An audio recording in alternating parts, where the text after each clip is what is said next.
हे हिंदीच्या मुद्द्यावर महाराष्ट्रामध्ये आंदोलन करा असे आदेश उद्धव ठाकरे यांनी पदाधिकाऱ्यांना दिलेत। मातृभाषेचा अपमान सहन करणार नाही असा देखील इशारा ठाकरेंनी दिलाय।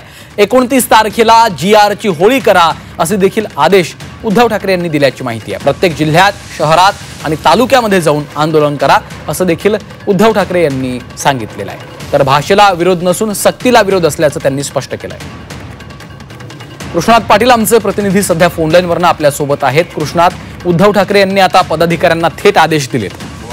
उद्धव ठाकरे यांनी यापूर्वीच हिंदी सक्तीला पूर्णपणे विरोध केलेला आहे आणि त्यासाठी 7 जुलैच्या मोर्चामध्ये देखील सामील होण्याचं सहमती कालच्या पत्रकार परिषदेतून सांगितलं गेलेलं आहे। आणि आज संजय राऊत यांनी देखील स्पष्ट केलेलं आहे की 5 तारखेला जो मोर्चा आहे आयोजित त्यामध्ये देखील ते सहभागी होणार आहेत। आज पदाधिकाऱ्यांसोबतच्या व्हिडिओ कॉन्फरन्सद्वारे जो संवाद साधलेला आहे उद्धव ठाकरेंनी, त्यामध्ये त्यांनी मातृभाषेचा अपमान सहन करणार नाही आणि हिंदी सक्ती विरोधात संपूर्ण महाराष्ट्रामध्ये ठिकठिकाणी आंदोलन करण्याचे आदेश त्यांनी दिलेले आहेत। आणि त्याचबरोबर रविवारी 29 जून रोजी